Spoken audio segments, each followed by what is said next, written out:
Welcome back to another episode 61 of the Spittin Hoops podcast. We're back. NBA Week 1 is in the books. I am hyped. This is going to be an extremely exciting podcast for me because we're going to do NBA Week 1. We're going to do awards as in like all NBA, MVPs, Coach of the Years. We're going to give you playoff predictions. We gave you win-losses in the last two pods. Today we're doing the rest. I'm turned. Anthony, how are you feeling? Dude, it's crazy how much basketball has just suddenly shown up. I'm so excited. Every single night, there's something great going on.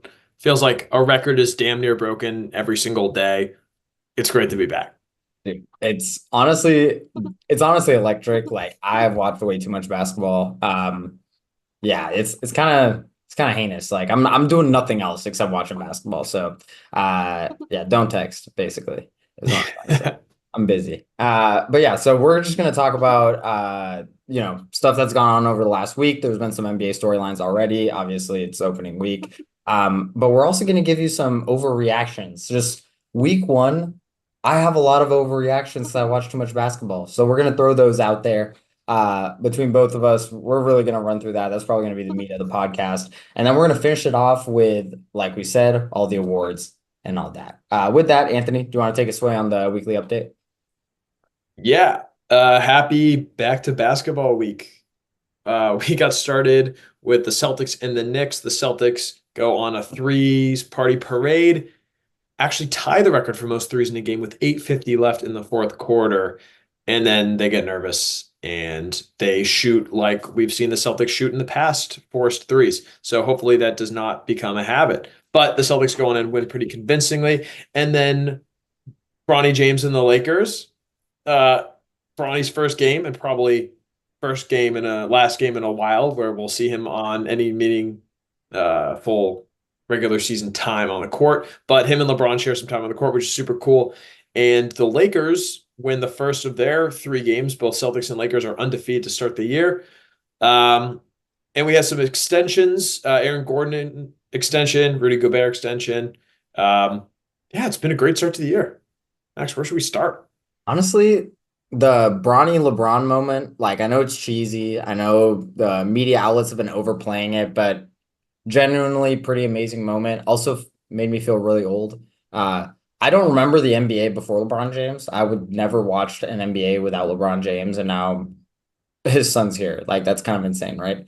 Um, yeah, I think we should start there. Like that was really I know everyone's been talking about it, and I hate to open with it, but also that was a pretty amazing moment, and I think it deserves a pretty special shout out. Yeah, I'm with you, man. Some people have been hating on it. It's a silly thing to hate on.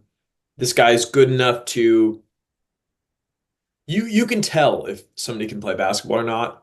And if you or I were tall enough, 6'3", 6'4", and we were on an NBA court, people would immediately point us out and say, "What the heck are those guys doing on an NBA court?" But Bronny James, he can be on an NBA court, and if you're watching the game, he looks like he knows how to be there at least. And so for all those people that are trashing on him, this is a part of history. This is the first father-son duo ever in NBA history. So that was so cool. It was great to see Ken Griffey Jr. and Sr. there as well. Uh, just an amazing moment for them to share. He keeps making history, LeBron, and finally, as Anthony Davis said, the Lakers won a game on a night where LeBron had some form of history. Yeah. It's just so cool, man. We how lucky are we to get to see one of the greatest players of all time share the court with his son? So yeah, no, it's unbelievable. Especially in basketball, like baseball is one thing, people have long careers, you get those players who play till they're 40 and who knows, like I don't know, especially this new era of like athletic based basketball, like we're not going to see this very often. We're not going to see a guy play this long, and to see him share a moment with a guy who might give us another 20 years is pretty amazing. So who knows? Yeah, I, what? I don't know about the another 20 years, but I respect the sentiment I mean, I of don't your think take he's there. to be fair, I don't think he's the worst player in the NBA. How about that?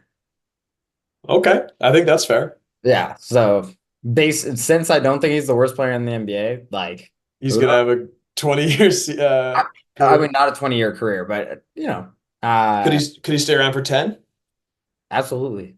Absolutely. I mean, That's the question. I was about to say something crazy. I was like, okay, this is so bad. Davion Mitchell is Oh, in I the knew you were NBA. gonna say Davion Mitchell. I knew you immediately.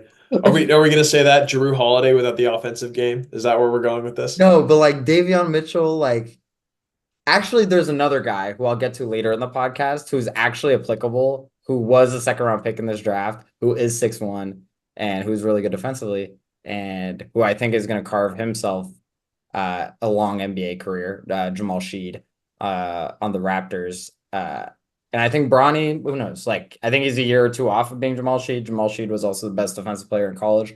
But like Bronny's 18, so who knows? Uh, Anyways, that's enough Bronny talk. That's enough. Yeah. To be honest. But overall, though, great start to the weekend, or to the NBA week in total. Not bad at all. Can I? Yeah, actually, I have a thought on the Aaron Gordon situation. Okay. Like, okay, first of all, I think the price is totally fine. It jumps off the page because 4 years, 133. When you see rookie contracts from like you see Jalen Green get like, I don't know, less money. He got less years, but less money total. Like you can't really compare it to that. If you look at the Drew Holiday contract and Jeremy Grant extension, it's actually like pretty fair. But the Nuggets don't have a route to cap space over the next like 4 years, and it's like if this goes bad, this could go really bad. Like I'm just throwing it out there. Like I'm not throwing Jokic in the trade machine yet, but yeah, we'll get to them. We'll get to them. I see what you're saying. I'm with you. If they can somehow capture the magic that they had in June of 2023, then this can all be worth it, right? But they are fully locked into this team now. And a lot of the glitter that we've seen with this team from, yeah, it's crazy how quickly the NBA moves, huh? Yeah. Uh, they're locked up, dude. And we'll talk about the Nuggets in a bit, but have no, they're right now they're losing by 15 to the Raptors. So I don't know. What are you doing going forward here? Yeah. But if you're the Nuggets, you do this because Aaron Gordon is a Drew Holiday level player. Well, a good team will talk themselves into like Aaron Gordon being our fourth best player will win Mm, us a chip. Just like the Nuggets did, just like the Nuggets did 5 years ago, and it worked for them. So, and I think Aaron Gordon's a really good player. He shot 40% over the last two playoffs, even though during the regular season he shot 20% from three. The 40% from three in the playoffs, 20% from three in the regular season. Um, like he's a really good player. So if he keeps doing that in the playoffs every year, he deservedly should be making this money. I also went to Archbishop Midi High School, which is the high school right across the street from me. He was in high school when I was in high school, so kind of dope. Yeah, wow, yeah, that is cool. super fun fact. So my mom used to see him at Sports Authority, which was like our local like sports clothing store all the time Yeah, because um like he would literally just drop by, buy some like shoes or something, and just like take pictures with people there for like 15 minutes. Like, and he was like, damn. yeah, this was like he was going off to Arizona State at this point. And he was like already having people like take pictures of him. Like my mom took a picture with him and he was like in high school, and I was like, this is kind of weird, right? I was That's cool. like this guy's only 2 years older than me, like or whatever. Not two He's years. had he's had such an interesting career. Yeah, honestly, he's a really good case study of the guy who has way too big of a role on on a small team, and then goes to being the fourth, fifth guy and stars in that role. Right. And he's like kind of the quintessential argument for like guys like Zach LaVine. Like you just trade for a guy like that because he's not going to be that bad. Like he's just has Hmm. too big of responsibility right now. If Zach LaVine's Yeah. third best player, he's probably going to be amazing. That's kind of the thought process. Right. Um, but yeah, Yeah. he's had a really interesting career. That's actually a He great, has. and And it's gonna keep going. yeah, he'll play well. It's wild too because slightly kind of like Paolo vibes in terms of body build, the way he shoots the ball. It's kind of similar. And he started in Orlando, set relatively high expectations for a fourth overall pick. Doesn't quite hit them, but two dunk contests later, and he's in Denver. Yeah, but he never really figured it. It never really Yeah. clicked in Orlando. Like offensively, Yeah. he like Paolo year one, you could see Yes. he had a refined air to his offense. Like Yeah. Aaron Gordon was still very raw, and you were hoping he was like if you're the Magic, he showed such amazing flashes at times. You hoped he was gonna be better than what he was, but he ended up being pretty amazing. Like he's gonna make 300 million over the course of his NBA career or For close. sure. Yeah. That's I mean, not crazy. like 250, but But yeah, I mean, he'll get another relatively big contract after this. yeah, he's gonna be a relevant player. Like it's Nuggets or not, he another team is gonna come in for that guy. Like he is way too valuable. Stretch four, who's 6'10" and Mhm. can now like that was another thing. He wasn't like a defender back in the day. Yeah. Now that his responsibility went down, he was able to lock in defensively. Mhm. He's like a really good one. Anyways, also Jokic to Aaron Gordon, alley oops, best play, Yeah. one of the best plays in basketball. Oh Lord, yeah. There was that teardrop floater that he had a few nights ago. Who was that against? The Clippers. Yeah, the Clippers. And it looked like a shot. It so cool. So sick. Do you want to talk about the Embiid stuff or no? I I'm If tired. it's not a story, then it's fine. Yeah, I don't know. just The only thing though about Embiid, it's like it's just such a shame. Not gonna assign any sort of blame about why he's not playing, but he's so good. yeah, And if you're a fan, it's just such a shame to not see him play. So absolutely. that's yeah. Yeah, but if he's injured, I agree. But if he's injured, he's injured. Like I'm not gonna sweat it in general. Yeah, But if you got tickets for the game, like that sucks. Like you want to go it see it. sucks. And even for me, like I want to turn on League Pass or Stream East maybe. And I want to watch Joel Embiid, you know. Should we get sponsored by Stream East? That would be terrible. We would that would be so bad. Yeah. Oh man. Uh, But all right, League yeah. Pass though is fire. Now that having Yes. now been a multi-year for the first time a multi-year user of League Pass, I'm Oh, it's amazing. I'm convinced. Unless you want to watch the game that is closest to you. Yeah, but I live in the DC area, so It doesn't matter. That's wild. I'm like literally not worried. If I want to see a game, like I will go to it. Like I will take Hmm, metro 3 stops. Like like I love that. um. Anyways, do you want to get into the overreactions? Yeah. So shall we start positive or negative? I feel like we got to go positive or like because it's got to be like a sandwich. We'll do like the compliments of the players, then we'll do some negatives, and we'll do like awards, which will be another positive thing. Oh, I like that. A Spittin Hoops positive sandwich. Yes. Do you want to just go like back and forth with guys that we like? Yeah, let's do players first, and then we can do plots after. Okay, word. I'll start. Especially game one against the Nuggets, watching Aaron Wiggins play. Mhm. An offensive style that felt kind of similar to how J-Dub plays too.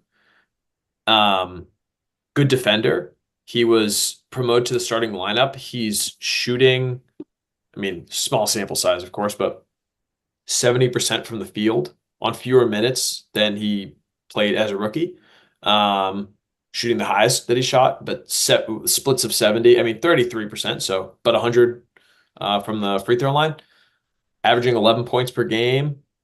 And there's just something about the way that he plays with such an air of confidence that he really, really fits this Thunder team. And fourth season, uh, 25 years old, young, just going to elevate with this core. So been very impressed. And I think that was one question where I had, which was who among these Casey Wallace, Isaiah Joe, Aaron Wiggins kind of guys is going to take a step up and sort of help with the wing depth. And I think they all can. It's super cool to see this guy step up. Yeah, I totally agree. He's been electric. He's locked up. He got that extension this offseason too. And Mm, being like he's gonna outplay. He's already outplaying that extension. Like that yeah, extension's like 8 million a year, like descending it's contract. crazy. Um, Oh, so he's gonna be like I don't know. Like I'm almost the more I watch him, the more I because to start his rookie year, I thought he was actually very bad. like at the beginning of his career, I was not really an Aaron Wiggins believer like that.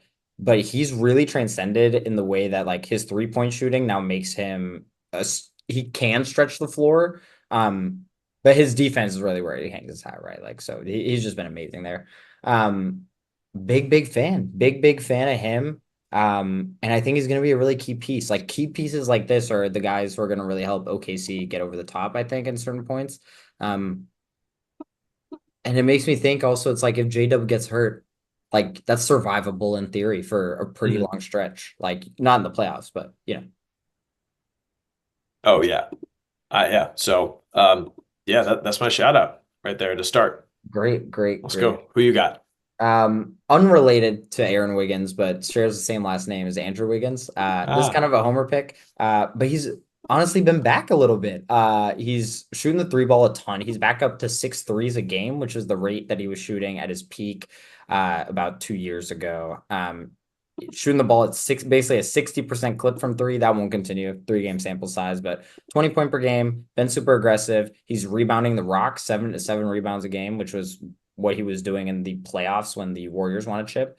Um, he is like, if he plays like this for a full season, he's now overplaying his contract. He's now really good value if he's locked in like this. So I'm curious to see it continue. And I'm also excited for him. Like I know he dealt with a lot of family situations the last few years. So uh yeah, really excited about this. He's outplaying his all-star season from 21-22. And that's what an extremely good wing, 3-and-D wing.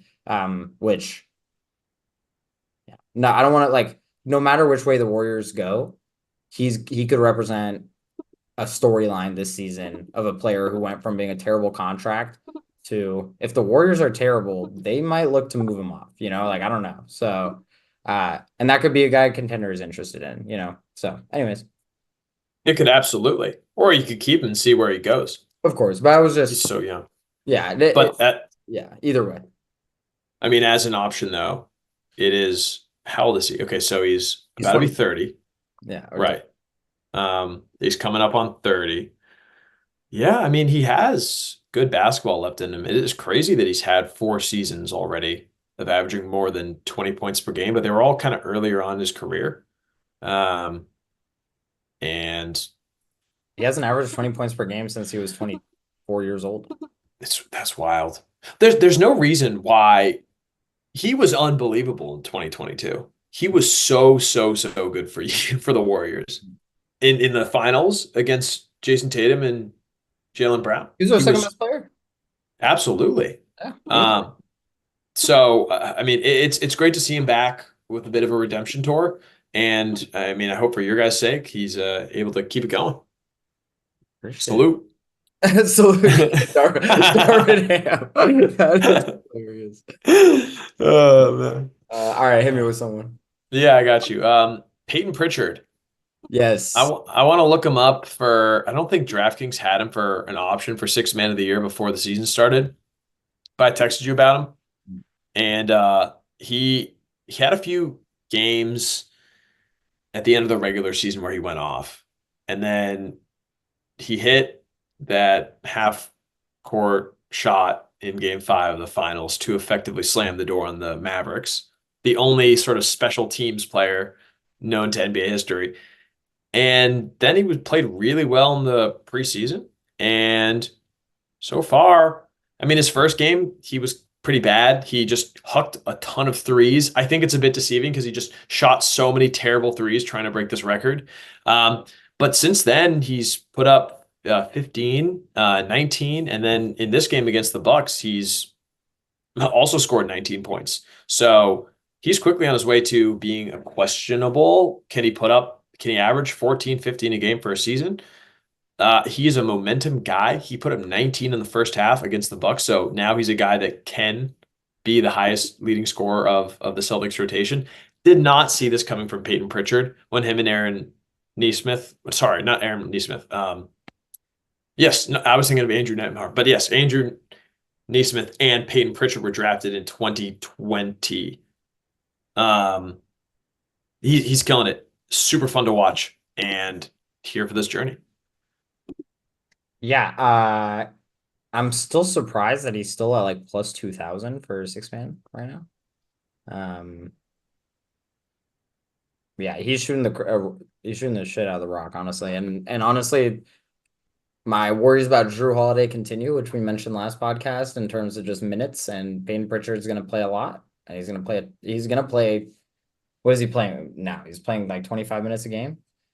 That's going to continue. So if he ever gets up to like 27, 28 minutes a game coming off the bench, he's just going to get enough minutes where he's going to, if he shoots 42% from three like he has been, or however, yeah, 42% from three. Um, yeah, he's going to be great. So I think that's a great pick. Great job. Yeah. Yeah, man. No complaints about the guy. Yeah, you should be hyped. All right, let me Who hit you you. got? Yes, sir. This is a guy I referenced earlier. This is Jamal Sheed, the Mm. 45th overall pick this year. The Kings picked him and then shipped him off to Toronto. He is electric defensively. I have never seen a 6'1" player like I know I mentioned Davion Mitchell before. Davion Mitchell is a really good defender. So I didn't want to diss him when I compared Bronny to him, just to make that clear. Mm. But Jamal Sheed kind of he's like better than Davion Mitchell, it feels like. And they both play for Toronto, funnily enough, if I remember correctly. Um, and the person who gets minutes out of well, they both get the same amount of minutes, frankly. And Jamal Sheed's outplayed him. So there's that. Anyways, Jamal Sheed shooting 37% from three. That is not what matters here. Although he takes three of them a game, that makes him playable enough so that he can play defense. He's electric. His the maneuvering of his just if you ever have some time and you watch a Raptors game, the way this guy maneuvers around picks and is just like he doesn't you don't get to switch in a NBA nowadays where everyone's hunting switches, hunting players who are 6'1". This guy doesn't let you switch. Like Trey Young Mm. can't switch it onto a center because Jamal Sheet's just always fighting over the screen. Really electric player. This is a guy again as the 45th pick. I just wanted to highlight him because yeah, I don't know where they found him, and he's about to have a 10-year NBA career. So shout out, salute. Salute. Salute. Max, maybe this is a reflection of me not spitting enough hoops to start the season, but I was unfamiliar with Jamal Sheed's name, let alone game. But some quick looking that I'm having is he looks confident offensively. He looks very engaged defensively, and to your point, that's what you need. Yeah, I mean, he looks offensively more polished than Davion Mitchell, Oh, he and is he's already. been able to carve himself out a career. So that's cool. That adds to our is Toronto going to have more than 30 and a half wins in a season pick? Dude, easy over. Also Naismith Defense Player of the Year last year. Just Wow.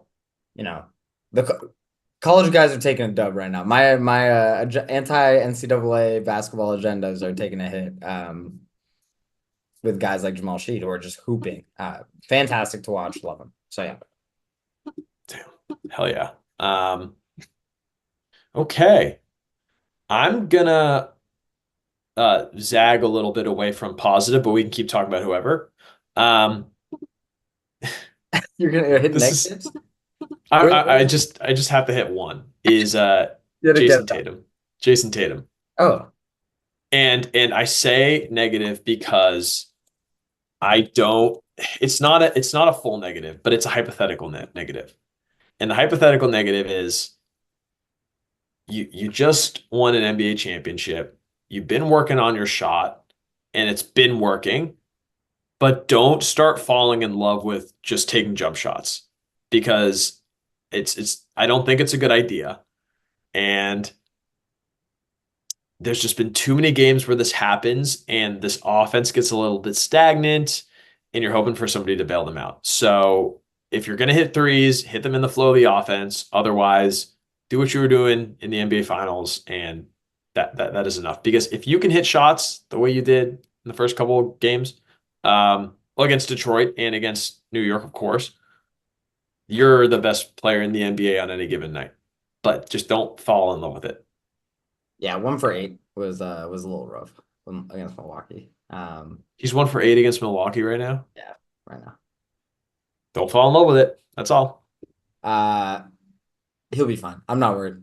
I think he's been amazing. I'll talk about him as a positive. I think Please. we'll talk about him in the MVP candidate section, actually, which is not something I expected for him to be in the conversation for. He's looked amazing. If he shoots the rock like this and it shoots the ball confidently like this is now a two-way wing of the sorts that we've seen few of. I think he's different in his style of being a two-way wing versus a guy like Kawhi, who Kawhi was on the ball a lot. As much as he was a wing, he was going and grabbing the ball. He was kind of can't really describe it, but a little bit more LeBron, even Paolo-esque in terms of play style, where it's like a game manipulation.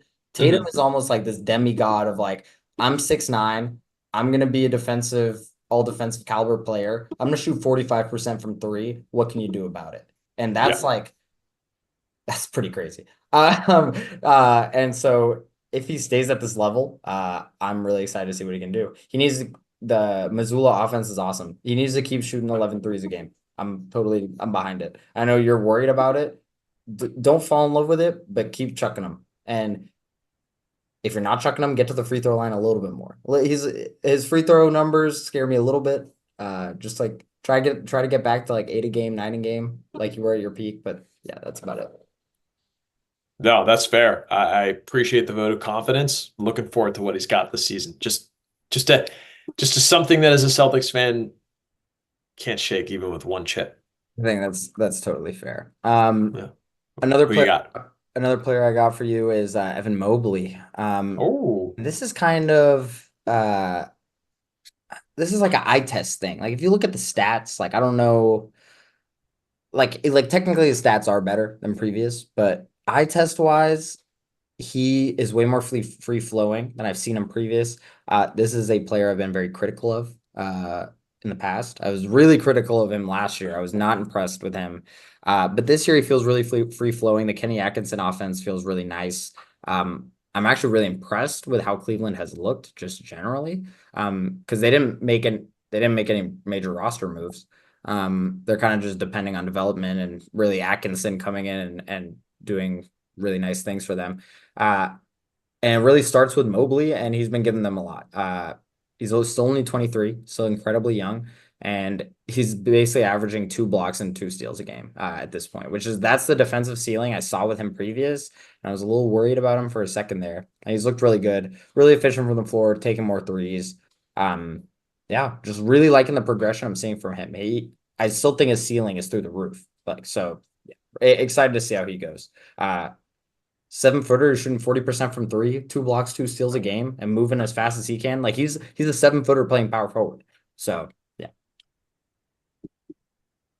Bro, I'm with you. He looks good. If he can score, he doesn't need to score 20 points a game, but if he has the offensive bag of like Nikola Vucevic and he's the defensive player that he is, that's a damn good center that's power actually forward. that's actually a really interesting comp.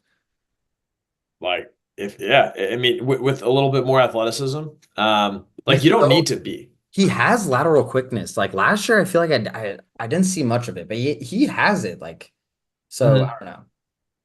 Right. But yeah, I mean he looks good. If he can average 19 a game, that's just I mean it's perfect. So I'm with you. He looks really good. This is going to be a guy for me. I think any of these guys who've been around the league for quite a while, I kind of want to see what are you going to look like a quarter into the season? 20 100%. games in. How's this going to be? That's going to be a measuring stick I'll probably have for a while, which is why it's funny we're doing these overreactions, but Yeah, 100%. um for But him especially.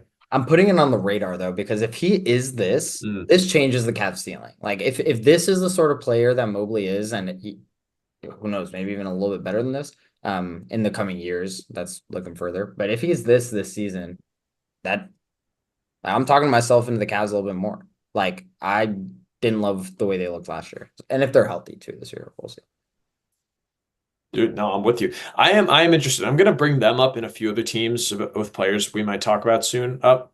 Um, as more of like a thought question, but the Cavs certainly will be fun for sure. Got another Um, player for me? yeah. I'm gonna take one that you actually put down from the notes, but we were talking about him. it's been fun to see Jaden Ivey. The only game I've seen him play has been against the Celtics, but this dude looked so in control, so composed. Night and day. Um, oh yeah, like is not hesitating at all. Had a smooth jump shot. Um, yeah, he looked good. I was nervous, and so I think for him and Cade Cunningham, now you have a backcourt that you can do some stuff with. So he looks great. Was he averaging like 22 a game?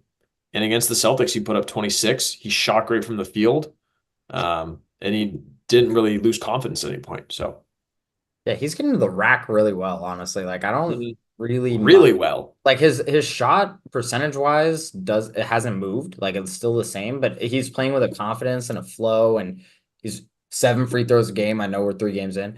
But they've like lost all 3 games. Like it's not been Detroit overperforming or something, you know? So like I feel like it's Mhm. pretty sustainable, and I'll get to this point later too, but this is kind of like a fringe, this is kind of important years for guys like Jaden Ivey.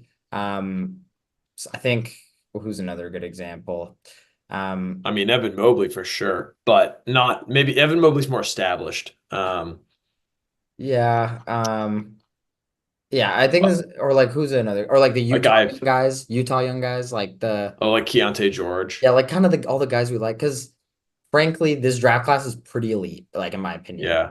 And if Cooper Flag ends up on your team, you're no longer the priority. You need to give your team a reason to prioritize Jaden Ivey over VJ Edgecombe, like who's going to be in the draft Mhm. this year is really good. So I don't know. Anyways,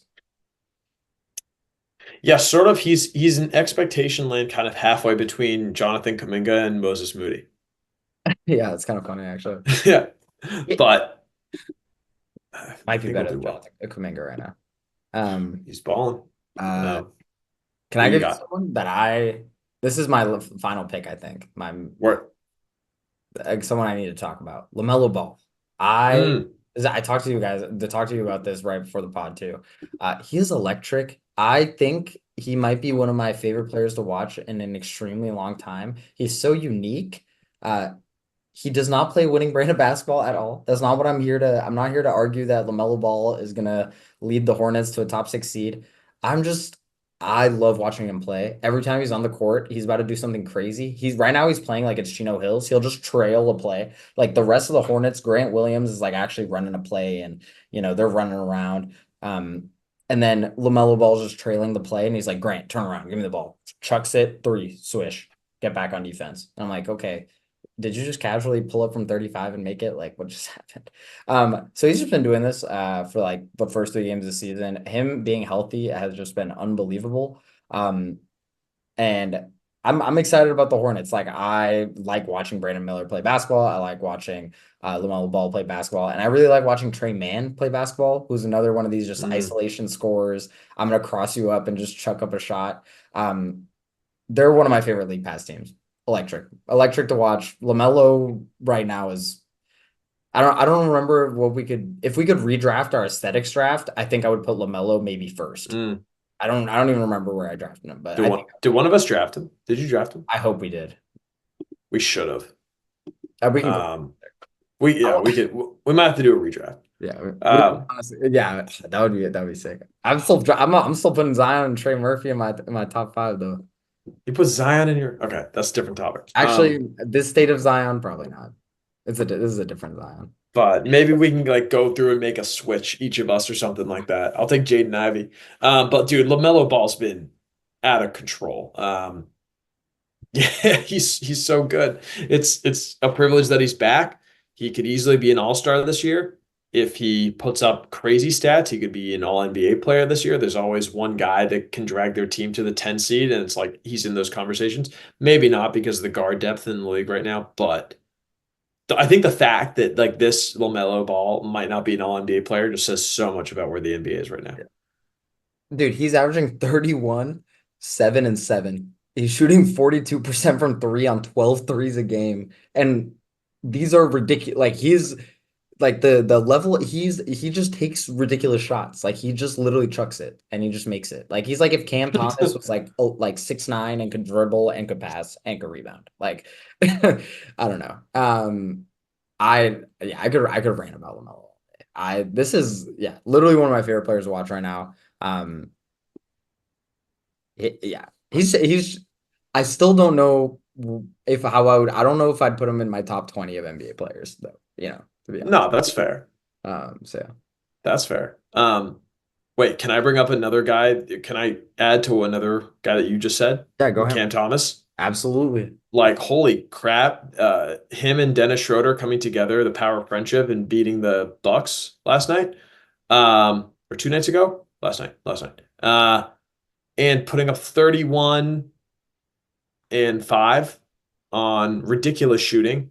He's shooting 46% from three. Again, this is the overreaction zone, so everybody can relax.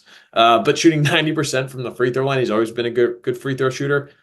Man, could he average? Did you draft him in our? Yeah, I think you I did. kept him in You fantasy. kept him. Could he average 28 a game?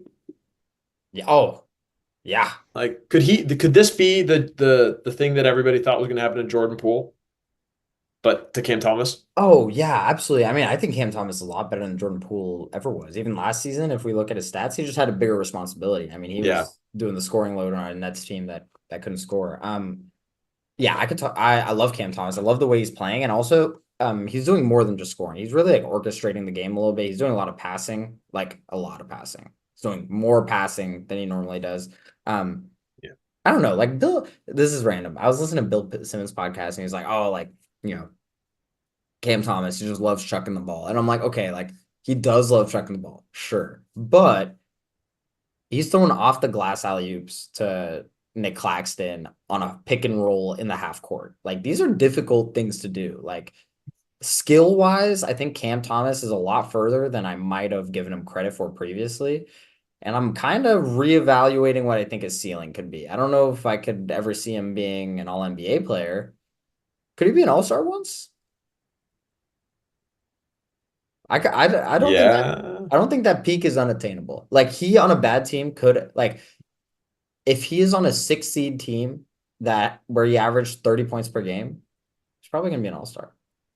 He could be an all-star if he played 10 years ago when Jeff Teague and Kyle Korver made the all-star team. The East would have to water down a bit, but I mean, Andrew Wiggins made an all-star team. It was the all-star starter like 3 years ago. Like, but yeah, but they narrative were all-stars still good. exists. Maybe. I mean, he definitely could make an all-star team. Yeah.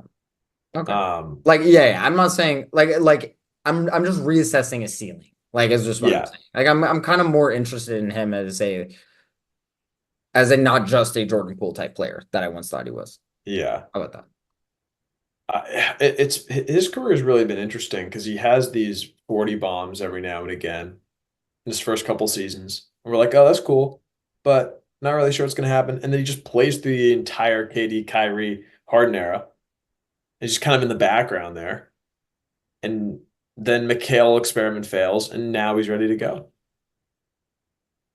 Yeah, I mean he only has like 2 turnovers a game this year, And he's playing like 35 minutes a game. And he's like a primary ball handler. Like I know Dennis Schroeder is also doing a lot of that, but he takes the ball down a lot. And he's also getting grenades. Like Cam Thomas is getting the ball with like three Yeah, seconds left and chucking it. Like, grenades. like Yeah. so Shout out Old Man in the Three podcast. Do you know when he had Cam Thomas on? And there, yeah. That's where I heard that term first. Is JJ Redick was saying to Cam Thomas, "You get a lot of grenades," oh and he's really? like, "Oh I yeah, didn't like yeah." And then just that's always are funny. like, "Yo," and he'll chuck it every time. That's funny. Yeah, I actually did not say it. They have a old that's man and three pot together. Or Cam Thomas came on oh, his podcast. Yeah, damn, I'm gonna have to watch that. I didn't yeah, know it's a good episode. It's from like last year that. or a season and a half ago. Yeah, Wait, can I fair. talk about the Nets too? A little bit more, expanding on them. Sure. Uh, Noah Clowney and Claxton, I was really impressed with the combo of both of them against Giannis yesterday. They both basically split the center minutes, I think pretty much evenly. I know Ben Simmons played a lot too. Um, but I was just really impressed with both of them. I thought that is a wall of talent at the front court position that I didn't necessarily know the Nets had. Um, that really stifled Giannis. I mean, you can always look at the stats with Giannis and go, oh, he finished with 22, 12, and 7 and be like, oh, that was a good night. But like when in crunch time, Giannis had like 3 turnovers. I don't know. I was really impressed with them. I'm just generally impressed. I don't know. I thought the Nets were going to be a lot worse. Like I took their over just because I was like, oh, You did. Claxton and Cam Thomas. Like I was a Cam Thomas believer. Um but like guys like yeah, like Noah Clowney, pretty impressed with. Like Zaire Williams feels closer to being an NBA player than he did when he was on Memphis to me. Like certain guys like that. Even like Cam Johnson, who I know got an extension, but like okay, like there's more talent here than I remember. Yeah. Yeah.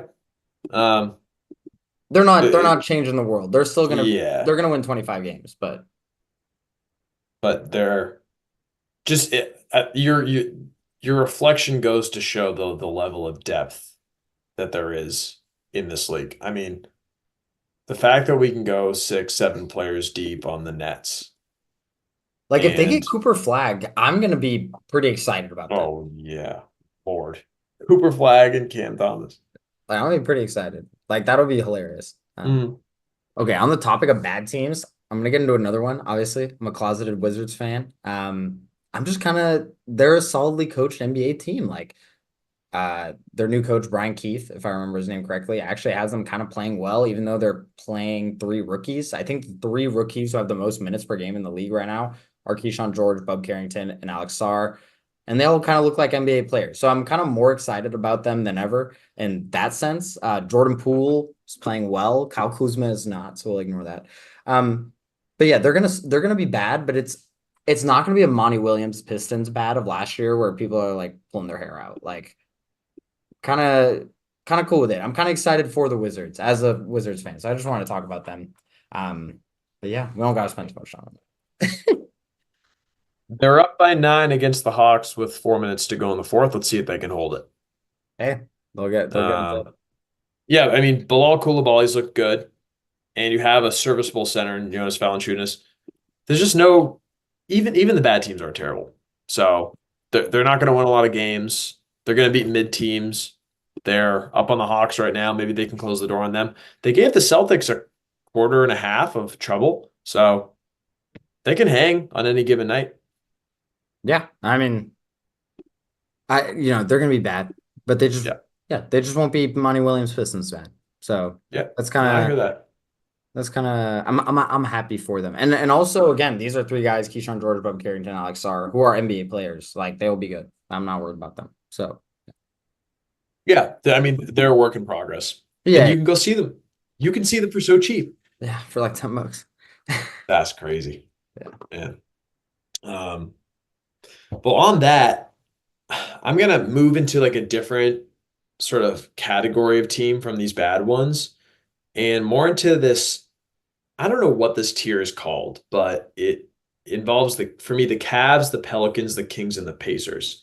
It might involve the Lakers too, but essentially, none of you guys are really good enough to make the championship, let alone the conference finals, probably. Mhm. It's the odds are not very good. There are other teams that might not make the the conference finals, like the I don't know, Orlando Magic or Minnesota Timberwolves. I think that's a different kind of conversation. With these teams, none of their best players, I think, are championship level contending teams. And if the goal is to continue to look for sort of added talent, maybe the Lakers are exception here, but the Cavs, the Pelicans, the Kings, and the Pacers. I'm very curious to see where they're going to go with these directions because they have the ability to go on a surprise Eastern Conference or Western Conference Finals run like the Pacers did last year, but that's about it. And so it's going to be interesting to see where they go. I'm curious what you have about this tier. Um, and if you think other teams should be involved or if some of these teams shouldn't. Okay, how about this? I think each one of these teams needs really key progression from a third guy or a second guy. So the Cavs Okay. need a key progression from, and each team, like, it's really specific. I think the Yeah. Cavs, unless barring trades and all this situation, Sure. barring drastic trades, which I don't think any of these teams are going to make. Yes, Um, exactly. Uh, Evan Mobley for the Cavs. Yeah, Frankly, Zion Williamson for the Pelicans. That's sure. the only guy that matters out there, in my opinion. Keegan Murray for the Kings. Like Okay. we know the rest of their guys. We know how good the rest of their guys are. I think De'Aaron Fox might have a little bit further of He a might have ceiling a to little go. more. Yeah. Yeah, but that's about it. Pacers, a wing player, whether that's Matherin, who's been playing really Or well, like Neesmith whether that's Nemhard taking another step. Yeah, or Neesmith. Nemhard. But one of those guys, which we talked about this a little bit on the preview, one of those Mhm. guys ascending would really lift their ceiling. And the Lakers, just a third guy. If they have and Austin Reeves been really good. But Yeah. if Austin Reeves, if there was, if Dalton Connect was another Austin Reeves and Austin Reeves took another step, so, um, which Hmm. we'll talk about Dalton Connect later. But yeah, like that's kind of I think that's kind of what I'm thinking with this tier of team. And I think we can even throw my Warriors in there. They just need like a second guy they need the Kuminga ascension to even change their conversation. So yeah. Yeah. Um, I think the Warriors are another really good addition to this team or to this list Yeah. where it's sort of Where are you going? it's yeah, exactly. Yeah, What direction? this season, I don't know if any of these teams are going anywhere, barring a trade. And then there's another list. The only teams I could really see making a trade of this list would be the Warriors, the Pacers, or the Pelicans, frankly. Like Mm, I can't, and even the Pelicans, I can't really see the Pelicans using a ton of assets based off their team right now. Um, but like, yeah, the Pacers and the Warriors, I think, are primed, like just have assets. Like they're mm, two teams that are like, we have three guys, give us your one guy. We're ready for it. mm. Um, so yeah, that's just my Yeah. thoughts. Yeah. No, that's all I got on those guys.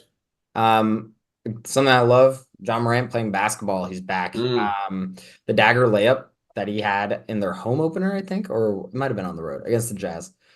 Oh, so amazing. He yeah. does a behind the back move and then takes it all the way up and under. It literally just that thought made me think like about how like far basketball talents like come like in general. Um, this would be an all-time like this play specifically. If you haven't seen it, feel free to go back. This would be like an all-time career highlight play for like certain Hall of Famers, frankly. And I was just John Morant on a Tuesday or John Morant on a Friday, I think it was. But um, just incredibly impressive. I'm just excited to watch him play basketball. That those are the highlight plays. Just him and like LaMelo again. Just these off the wall bouncers who are really unique styles that we're seeing. Yeah. Yeah. I mean, yeah. Do you remember that Jalen Green layup from last year? Yes. Oh, the up Like at the that. yeah. Mm, yeah. And like that's something that we just see that so frequently. The level of skill is unbelievable. It's great to have Ja back. And it's not to sorry, this is the first thought that I had. It's like not to disrespect MJ, but I just that play, for example, is gonna get lost in John Morant's highlight reel.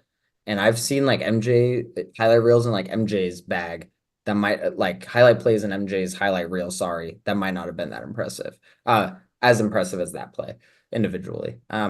And that's not to roast MJ. I'm just saying like that's just a different era. Also, MJ has highlights that John Morant could never touch, like right, like don't get me wrong. Yeah, yeah, yeah, yeah. Like yeah, but I just mean the depth, Right. like these plays are happening frequent, like the LaMelo Ball game against the Hawks. He just got 10 one-legged threes. No one was shooting one-legged threes 10 years ago, Mhm. let alone 10 of them. Yeah. So that was just kind of the general idea. I got something Oh, they're else. fun. Yeah. Uh, the Pelicans, I was worried about them. They don't have a center. Still worried about them. Yves Missi, he's kind of lit. He's pretty amazing defensively. He kind of gives me Gobert vibes, but more athletic. Mm. Like that's really what he reminds me of. He had 24 screen assists opening night. They're fun. They're playing Tice. They're basically playing Misi and Tice, splitting time with them, playing Zion at center sometimes. Herb Jones, basically, defensively. Um, It's crazy. they're kind of fun. Yeah, DeJounte got hurt, and immediately there was more basketball for everyone. And so my concerns there were fine. Like Jordan Hawkins scored 20 a game. Um, He's good. so like, yeah, like I'm kind of like, okay, like maybe I'm back in on the Pelicans. If Zion is like what we saw for that flashing the playing game last year, if Zion could ever give us that during any stretch of the playoffs, like I would have nasty opinions about how good I think they could be. Dude, the Pelicans are hilarious. You see that Brandon Ingram shot over Anthony Simons? You see Trey Murphy after the It was game? a clutch shot. Yeah. You Yeah, see yeah. what you see Trey what Trey Murphy Murphy gave him had the to say? smiles. Yeah. Trey Murphy was mixing it up after. You sure? That was insane. That was That wild. the play and the situation. Oh, I was talking about the situation. The play Oh, was but great too. I mean, Shout out. both. The context of it all just made it that much better. Respect to Brandon Ingram also for like just they had Hooping. they just had rumors all off season. They came into the season, they're like, yeah, we're just Brandon Ingram, no questions about the situation. We're gonna go into the season locked in. And they're locked in. Like honestly, gotta Uh, respect. Shout out Willie Green. Brand, Brandon Ingram is averaging 23, 8, and 4 assists with a steal on 41% from three. So, yeah, I I guess, still not the biggest Brandon Ingram believer. Like I in certain sense, yeah. I would love to see him on the Cavs again. I just would love. But see, that's just the same tier, just shuffling Yeah. players. But Like, there's a shuffling there that could make sense. Like if I was more confident with Mobley playing the five, which I don't know if I am yet, a Jarrett Allen for oh Brandon Lord. Ingram trade like makes way too much sense in my head. Like then the Pelicans can play Misi/Allen, Zion, Trey Murphy, DeJounte, CJ. Sure. Yeah. That I mean, I think it's aesthetically, it for the makes squad. sense. That's what Yes, it totally does. um Um, but the yeah, no, Pelicans have way too many picks. You don't spin around assets like it's the same thing as OKC. You just wait. You got all you have is time. Why rush? right. No, I'm with you. I got another team. This is more of a moment, Mhm. but um, the Phoenix Suns. They were playing the Lakers a few nights ago. Now the Lakers did come back and they won the game, and we can definitely talk about the coaching of JJ Redick and the way that this offense looks, which is great. But something that just made me happy to be a basketball fan was the Phoenix went on a run in like the first quarter and like the end of the beginning of the second quarter where they were just drilling shot after shot after shot. And Bradley Beal made a couple shots, Devin Booker made a couple shots, KD made a couple shots. And by the end of the third quarter, it's 20 to 23. And they carry on for a little bit more to the point where it gets like a 20, like Bradley Beal hits a step back three in somebody's face.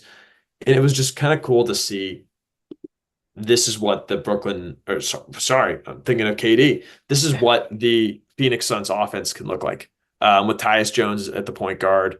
If you can kind of figure out your size, they have this other guy too, who's a rookie, Ryan Dunn. Dunn. Yeah, Ryan Dunn. Yeah, Yeah. and he looked good. Yeah. Again, they blew the lead, and that was it. But Ryan Dunn hit a few shots during this run as well, and I'm excited to see the Phoenix Suns play basketball. So, Yeah, I really like watching them play. Coach Bud is having a lot of fun with their lineups. He's mm, having Steve Kerr moments where he's playing like Nurkic and four guards. Like I'm like, okay. Like maybe Nurkic, Tyus Jones, Beal, Booker, and someone else is not the best lineup, but like Coach Bud's like, I'll try it. Which I'm like, I respect.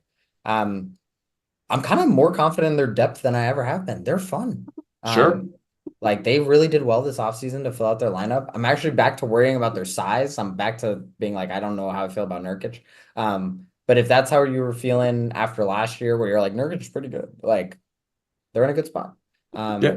Pretty excited about them. Pretty excited to see them continue to mesh better. I think they're a team that will look better game 40 than they do game 10. Mm, yeah. We'll have to see. Um, okay, so I have one more positive, but it's also got some negatives. So do you got any more positive takes? Ooh, I like this because this is a good positive to negative Yeah, kind of transition. well, segue. Um, this is not a big point. I feel like a guy I talk about a lot on this podcast is DeMar DeRozan, and I I really like DeMar DeRozan, and he's averaging like 24 a game again.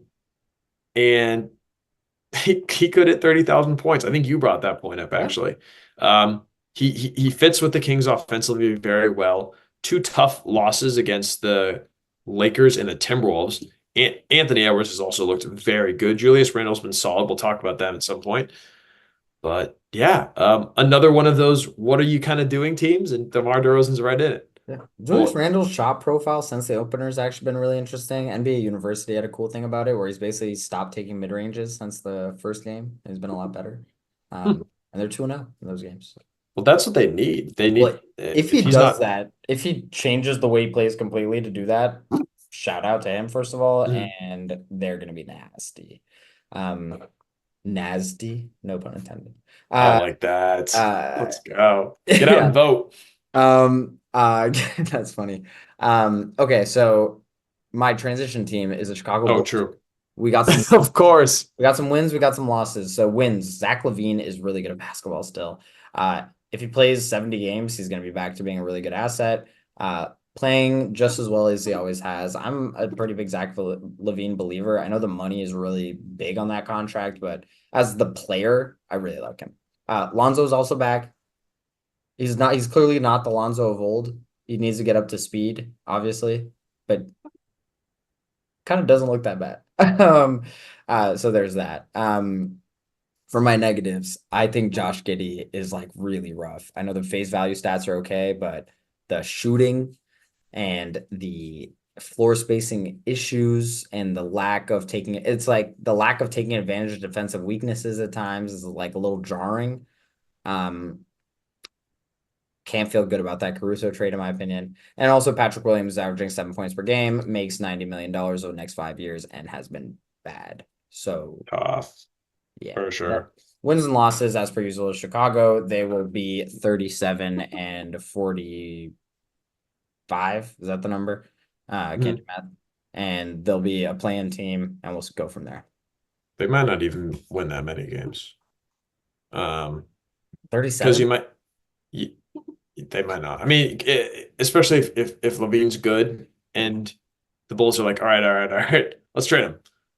Oh, I mean, I think if they get a good offer for him, they would do it. They should. They should for sure. Um, Kobe White, I think up and down, but he's going to be a bright spot. He had a rough game against the Thunder, but played pretty well against the Bucks. Put up like 35. So that's going to be exciting. With you, they're actually playing head to head pretty closely against the Grizzlies. So to your point, 37-45 is a competitive team every night. Yeah. Um, but yes, there are unfortunately more questions than answers. We'll see though. We'll see what direction this team goes. Because if Lonzo can come back and play 70-80% of who he was at when he was starting to look really good. Kobe White takes a step.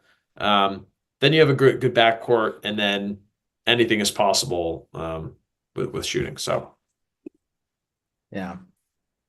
but I almost hope that Levine plays himself into a situation where he has to get traded and this team can kind of blow it up. Like I kind of mhm, hope Kobe White gets like cooked for a little bit on a bad team. They get to build around him. Um, See what happens with Josh Giddey. Um, yeah. I have another negative point. Oh, This is let's do it. a Are little we in the longer. neg now? Now we're in the negative. Now we're in the All negative. right, This is cool. a little bit of a longer point. It's the Milwaukee Bucks. I'm officially sounding the alarm. I hinted at this in the preseason. I've always been negative on the Bucks, especially since last season. Middleton's hurt. Dame, he's averaging 26 points per game, sure. Shooting 32% for three. It feels almost like a good Dame stretch, and still hasn't been that amazing. It's still been good though. Shout out Dame.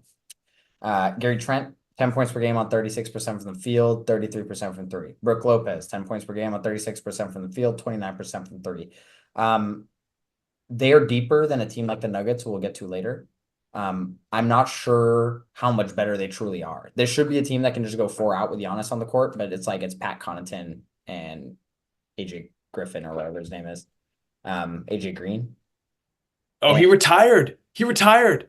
no, Gary Trent Jr. not AJ Griffin. I'm thinking about AJ Green. AJ Griffin's the Hawks guy. It was on the Rockets. That was a crazy story. That's Yeah. another time, but that Yeah. was okay. Yeah. No, but it'll be like a team that should be able to go to a 4 out around Giannis, but it's like it's Bobby Portis, AJ Green, Taurean Prince, Torian Prince, Pat Connaughton. And it's like, what is Gary that? Trent Jr. Yeah, and it's like Like, there's just not enough talent here, especially while Middleton's out. mm, This is a really good 3-point shooting team last year, and they still were not that good. And they have constantly been a pretty good 3-point shooting team in terms of attempts and conversion. And I'm pretty um, tonight, 8 for 31, 26% from three against the Celtics. They end up losing against the Celtics, blow a little bit of a lead. and against the Nets, I mean, I saw it. I was really watching that Nets Bucks game intently. Like I was really Mm. locked in on that. And it's also like the Nets at some point are like, okay, we're just gonna double down on Giannis, and it's like we're just gonna have our three perimeter guys switch constantly, and obviously we'll have one of the doubling down guys darts on one of the perimeter, but like we're just gonna have a wall, and it's like this kind of the blueprint that I feel like the Raptors laid out on Giannis like 5 years ago, where it's like we're gonna kind of force everyone else to score, and unless your team is good enough, like that's gonna be kind of rough. And the Bucks have never been truly good enough, except for the championship year, to overcome that at times. Um, so yeah, I'm like with you. yeah, I don't know. I'm pretty worried. Pretty worried. Don't see them getting better. They're a good rebounding team. Uh, but like that's about it. And also, I will say to be fair, there aren't a lot of teams like the Nets who have like three centers, like Ben Simmons, Clowney, Claxton, like three physical big centers in the East that they could throw at you. Like to play devil's advocate with myself, you know. I'll be honest. I haven't seen any Bucks games yet this year. One of the ones I gotta get on. Um, but just based on the way that the scoring seems to go, it feels like they fall flat at the end of games. They're not shooting the ball well, and I I think Darvin Ham and Doc Rivers are cooked. So we The gotta we gotta switch coaches. And you look at a team like the Lakers, who, this is more of a positive note, but they play really well. I'm excited to see them play against the Suns again tonight. That's going to be a great game. Um, and with good coaching, you could totally see this team working on a way where they're moving the ball, more cutting, more pick and roll between Giannis and Dame. Maybe it'll take some time individually. They both played really well tonight, but they're 1-3. It's Yeah, not I, looking I good. just I don't think more pick and roll is the answer. Like I don't know, or I don't even know if Dame and Giannis need to figure it out. Like they're good, but in today's NBA, like Bobby Portis is their third best player on any given night, and like Bobby Portis probably shouldn't be starting for a lot of teams. Like at this point in his career, frankly, um,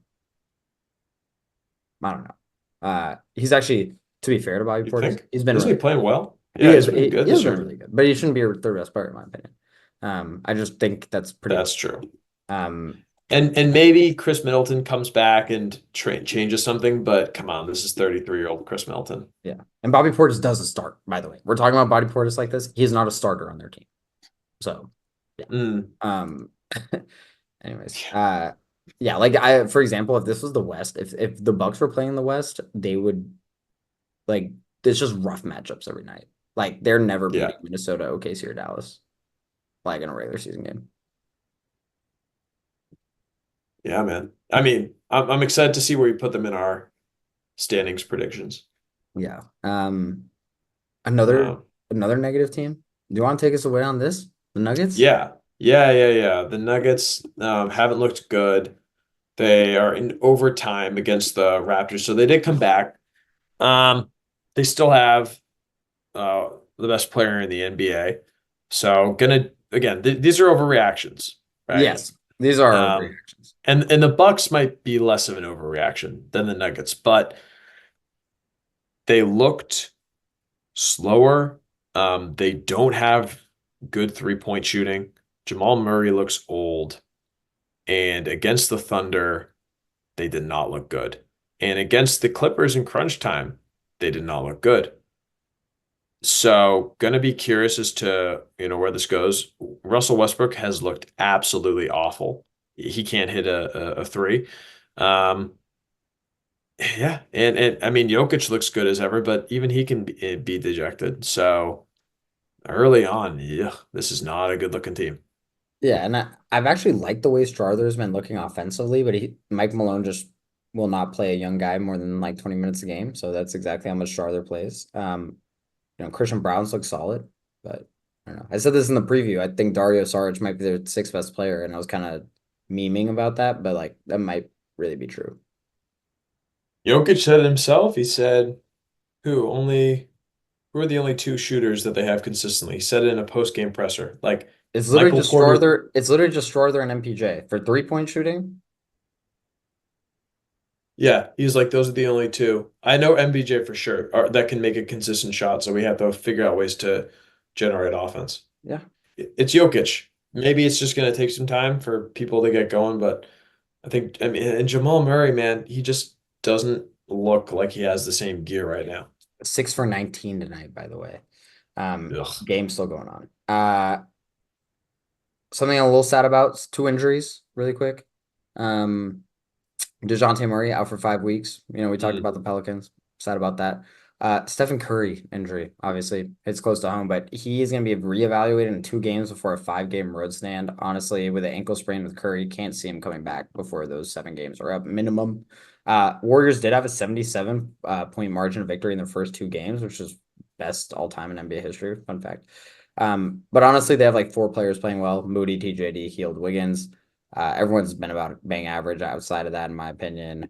Yeah, They're going to be really bad without Steph. Like, this is a team yeah. that could do a 3-for-1 and really upgrade their team and be really good potentially. But without Steph, on the other hand, they are going to be extremely bad. And depending how long this injury goes, this could change kind of the course of their season, in my opinion, which is something I did flag at some point in the offseason here. As much as I love my Warriors, this is a situation that could drive their season further south than a team like LeBron missing a month. The Lakers could potentially overcome that. Warriors missing a month, they're winning 3. The Steph Curry missing a month, the Warriors are winning like 4 games. We both picked the over. Yeah, let's hope Steph stays healthy. I mean, Come on. I still don't hate the overpick, but like every Steph injury hurts that odds pretty aggressively. Well, let's see what they do. That's 2 weeks. That's 8 games. Can you go 3-5? Yeah. And Can then you you're go three five and and five when five? Steph goes back? Yeah, and then he comes back, and if he ends up playing 65 games still, you're probably still cool with that. Oh, yeah. Uh, I have some other stuff. Mm. Some bigger points. I think the Rockets are the shining example of why expansion needs to happen. Is what I've decided. I think they're like too deep. Like I was also kind of down on the Rockets in our win-loss preview, but I think they are the prime example. This is inspired because I saw a tweet talking about it had like 30,000 likes, something kind of ridiculous. I tried to find it, I couldn't find the exact tweet, but um, there was a tweet about Lonnie Walker getting cut, and they're like, "This is Yeah. why expansion needs to happen."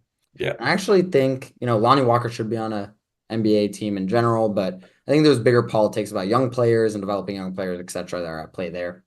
Um, I think it's the Rockets are the prime example. I think they have 4 different players who clearly should be getting 25 minutes a game at this junction in their careers, but they can't because they play for Houston. I think you could argue there might be even 6, but I'm going to say 4 just to keep it easy. Tari Eason, Reed Shepard, Cam Whitmore, Men Thompson. I think Aaron Holiday and Jayshawn Tate are on the limit there, but none of those 4 guys play more than 25 minutes. Reed Shepard was the second overall pick this year. Tari Eason shooting 40% or 45% of the field, 40% from three. He's been really good. Cam Whitmore, extremely talented, extremely high ceiling. He did fall in the draft last year, but has outperformed that ceiling pretty immensely. Now, Men Thompson was on an all rookie team last year.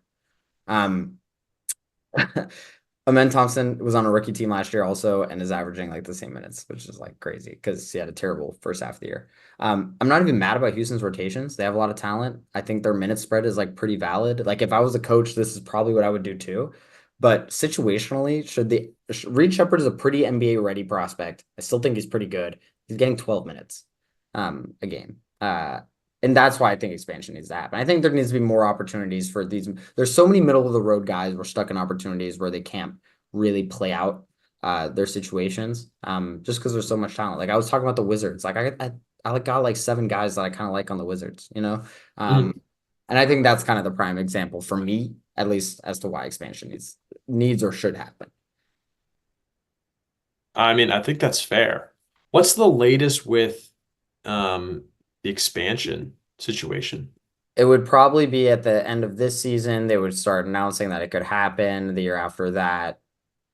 they would have owners announced year after that expansion. So like 27, 28 season would be like the earliest, I think, which Um, would be 3 years from now. That would be the very earliest, though, I think. hmm. Okay, so we're thinking Las Vegas and Seattle. Might have to add two more too. Let's get Vancouver and Mexico City. Oh my Lord. Montreal would be That kind of gas, actually, off the top of my head, if we're talking about Canadian cities. Montreal would be cool. They have a 5 million person metro population. Did you know this? Montreal does? Yeah. They're a pretty big market. Vancouver is only 2.5. I kind of thought Vancouver was bigger. Vancouver's nicer. Don't talk to the French Canadians like that. Do you count? No. All right. There's a actually I was gonna get super territorial about like About big French, like do not compare the French do not. Yeah, they'd be cool. They'd be cool. Yeah, I mean that's more of a takeaway from your original point of the Houston Rockets. Yeah, And I also I saw that tweet, exactly what you're talking about with Lonnie Walker. I saw a quote tweet about it saying people are holding on to his 1/4 quarter from 2 years ago. But to be fair, I agree. I was really excited when we signed him. And yeah, man, the Rockets are just too deep. Here we go. Aaron Holiday, Amen Thompson, Jock Landale, Jalen Green, Fred VanVleet, Cam Whitmore, Jayshawn Tate, Dylan Brooks, Jabari Smith Jr., Steven Adams, Reed Shepard, Tari Eason, Alperen Sengun, even Jeff Green. And I think they have what is the calendar before they have to send a few guys down to the G League? I don't think they have to. They have 15. Oh, You have 15 guys. oh, you can always have 15. I thought you had 12 sometimes. I 12 guys active. 13 guys active. 13 guys active. Oh, well, I think that's all the players. Yeah. Those are all NBA players, and some of them will be riding the bench. Yeah. Like It's insane. Aaron Holiday gets 0 minutes on this team, and like I think he's like pretty good. Um, so yeah, they're my prime expansion team. They're they should do like a 3-for-1, but really they need like a 5-for-1. Like they need to trade like five of their guys first. Or like if Giannis hit the market because the Bucks are like so shallow, for example, you just go like here's five of our bench players and here's like 13 picks. Like, New Orleans Pelicans ass yeah. trade right No, there. literally. Where it's like here's Like, CJ, DeJounte, Trey Murphy. oh, I was thinking too, like when New Orleans was like, all right, here's Lonzo, here's BI, here's Josh Hart, Or in here's a LA bunch of did that. picks. Yeah. Yeah, give us AD. They could do that. Yeah, 4-for-1. Um, So from this negative comes two positives. One short term, one long term. The short term is we might be in store for a fire trade coming up, and we get to see the tree of former Rockets players develop with bigger roles in different teams, like we did with those Lakers players. Josh Hart's killing it. Brandon Ingram's killing it. Lonzo Ball is looking like he's coming back. Julius Randle, not the same trade, but shout out. That's one. Two, this is such a good example of why the NBA is going to see this and go, okay, we got to figure something out here. Because if there's all these teams that we're talking about where there's great NBA talent at the end of the bench and they're just sitting there, you need more teams. And so this might be one of those things where it's darkest before the dawn and we get to see more hoopers. Dude, I hope so, man. Like I hope so. These guys deserve minutes. I want to see him and Thompson play 30 minutes a game. Like, I don't know. Like this shit's annoying. Bruh, Like I know. or Reed Shepard. Reed Shepard is really like he's a second overall pick, man. Like, I don't know. You should be. On the same topic of the draft class, though, this draft class is terrible. This draft class is awful. In terms of his like, there's gonna be a lot of role players. There's gonna be 20 role players from this draft class, or 25 role players actually. Um, I don't know if anyone will be an all-star. I'm sure there will be one at some point. Off the top of my head, though, the minutes leaders right now are Bub Carrington, Sarr, Keyshawn George, Stephon Castle, Cody Williams, Misi, Risa Shea, Jamal Sheed, Jalen Wells, Zach Edey. Um, for you fans, Jalen Wells plays for the Grizzlies, just in case you didn't know that. Just like Jamal Sheed, I think some people might not know about him. Can't say that I think any of those guys are going to be all stars. We also have guys like Cody Williams, who I like. Can't say that he's going to be an all-star immediately. Um, and other guys like Shepard, McCain, Tristan Da Silva, Buzelis, Khalil Ware, Rob Dillingham just basically don't play. So Topic is out for the season. So like, yeah, I'm kind of like this draft class is like not great. Yeah, I mean, I got nothing yet on You're the like, oh, I got nothing. yeah, I'm with you. They don't look great. The only bright spot, which we might get into, it has been watching Dalton Connect play the Lakers. But to your point, is he going to be an all-star? No. Um, and obviously you're not saying that none of these guys haven't shown signs of playing well, but yeah, not a ton to be excited about. There was one funny clip between Bub Carrington and Keyshawn George in the Wizards locker room. And they were asking Keyshawn George about how it Oh, felt to be yes, guarding Tatum and taking him on as an assignment. And then, so they're out there, they're having fun. There's a lot of good humor in this that draft is. class, but I'm with you, bro. I mean, but the history has shown that time and time again, the last 5 years, all these draft classes, since like 2018, pretty much Yeah. 2017, good players just start coming out of the woodwork. And sometimes it takes a couple of years. Like Tyrese Maxey, right? So who knows? Who knows? Just based on that trend, like there's something in the NBA where the development's amazing. They'll absolutely be an all-star. You know, there'll be someone who pans out. Yeah. But yeah. I mean, let's have fun with this though now. Anthony, the top Yes, sir. scorer in this draft class. We're gonna have some fun. That top scorer, I won't give you his name in points per game. How much is he averaging? Um,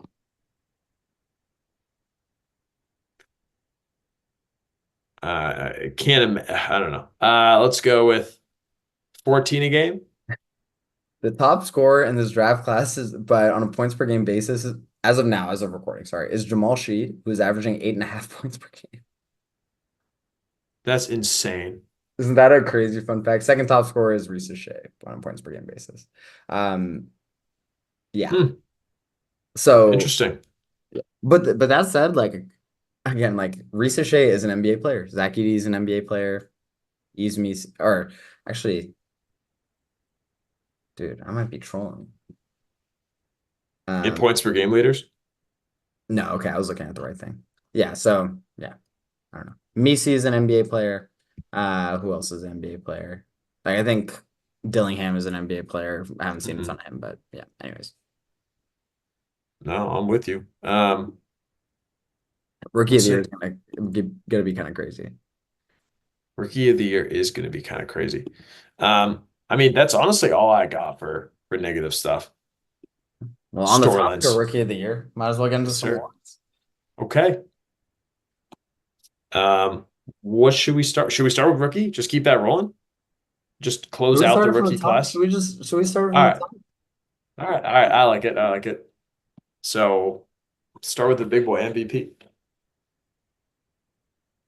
Okay, the odds right now. Luca's Yes. favorite, Shea, second favorite, Tatum, Jokic, Edwards, and Antetokounmpo, Davis, Brunson, Wembanyama in that order. I feel pretty confident. I think it's gonna be Luca. I think it's his year. I don't think the Nuggets are gonna be good enough for him to be in the for Jokic to be in the conversation. I think it's gonna be a Shea, Tatum, Luca conversation. I think Luca's numbers are just gonna be too eye-popping. Yeah, I'm kind of with you. Voter fatigue is probably kind of been too long for Luca, even though he hasn't actually been a top two NBA MVP candidate yet at this time, I believe. No, one time he's been top two. That's it. Um, he's due. I don't really have much more analysis to add with this pick. It could be SGA if the Thunder are like the number one seed by 5 games or something like that. It could be Tatum if his jump shot 1 for 8 tonight, but if his jump shot continues and they look good. But I'm with you, man. I think it's Luke. I don't think there's too much debate going on here. Yeah. Uh, Other routes like if the Cavs won 55 games and Donovan Mitchell is averaging like 27 a game and stuff went badly elsewhere, Like I could have fun with that. A But lot of things would have to happen like badly I could elsewhere. have fun with that. But yeah, I really think it's a three horse race. We'll see. Yeah, maybe in Edwards. Antetokounmpo is always around. Jokic is always there. Jalen Brunson. But I'm with you for now. You know, All take right. us out deep boy. Deep boy, deep boy. Yeah, that's me. I'm doing this. This is a purely emotional reaction. And I'm just going to take a stand against the immediate coronation of Wemby, which probably should be. I might be just be an old man shaking my fist at the sky, but I'm going to go with AD. And I'm going to go with AD because one, I think this could be sort of like a legacy MVP type of award. I think Kobe's had one of these before. These like legacy in 07, 08 was not his best season. If AD plays well enough and anchors this defense and the Lakers somehow win 48 to 50 games, it might be a similar connotation. And it stinks, but your offensive capability does slightly come into play when talking about when I think so, at least. And if Rudy Gobert is going to win Defensive Player of the Year because he outperformed what people thought, even though we all knew how he was going to be in the playoffs, which he was pretty solid until Luka cooked him. Yeah. Um, I think it's AD. I think he has the versatility to draft to guard 1 through 5. He's an unbelievable shot blocker. And he has great IQ. I think he's motivated. And so yeah, I think they'll win enough games. So I'm gonna go with AD. Yeah, I kind of agree with you. I think narrative wise, he's the best pick outside of Wemby. Mm. And I think if they win 50 games, he's got a really good shot to win it, frankly. And I also do think he is the best, second best defense player at this point, probably behind Wemby. But I've got Wemby. I think, Yeah, fair enough. unfortunately, I think pretty. He's if he has like I forgot how many blocks a game he averaged last year, like three and a half. If he does that again, and the highlights are as insane as ever, um, it's gonna be tough to go against him. But also on the other hand, if they win 37 games, I could also see the media not necessarily being like willing to reward that if AD has 50 wins. So curious about that. I think health is also gonna be a defining factor here. If AD plays 82 games, you know, that's me kind of lit. So we'll see. You want to move on to rookie of the year now that we're Yeah. I'm gonna stick with the guy I said, Dalton Connect. Seems like he's embraced the prime time. This feels like a Malcolm Brogdon type of rookie of the year. You know what I mean? Like besides the fact that Embiid was in that, well, not in that class because he was in the year before or whatever, played 33 games and they didn't count him because he didn't play enough or they left him off it. Um, Not officially, but it was literally 33 Embiid games or Malcolm Brogdon, and they went with Malcolm Brogdon. They're going to do the same. They're just going to, whoever is the best impact player, I think, is going to go ahead and take this, unless some guy comes out of the woodwork and drops 18 on super efficient shooting or something like that, which I don't see happening. I hear you. I don't know how I don't know what Dalton Connect's peak is. Like I know Brogdon, we look at that being like a super poor season.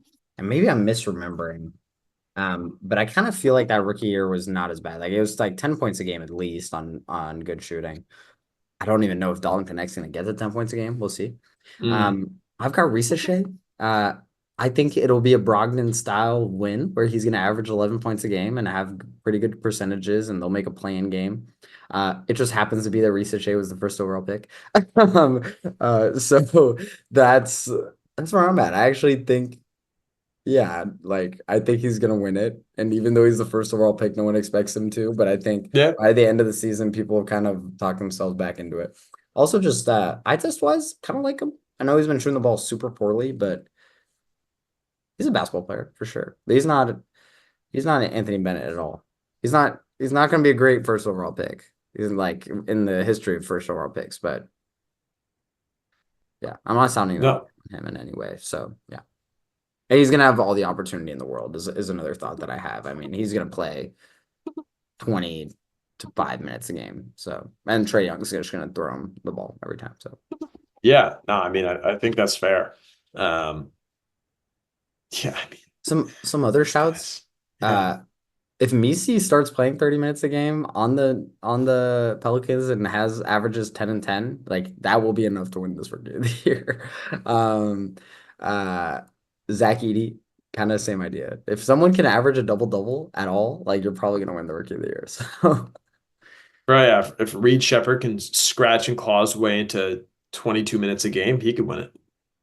He won't, but he unfortunately, could. no shot. Yeah. Yeah. Um, If Alex Sarr puts on 30 pounds in 2 weeks and starts actually playing center.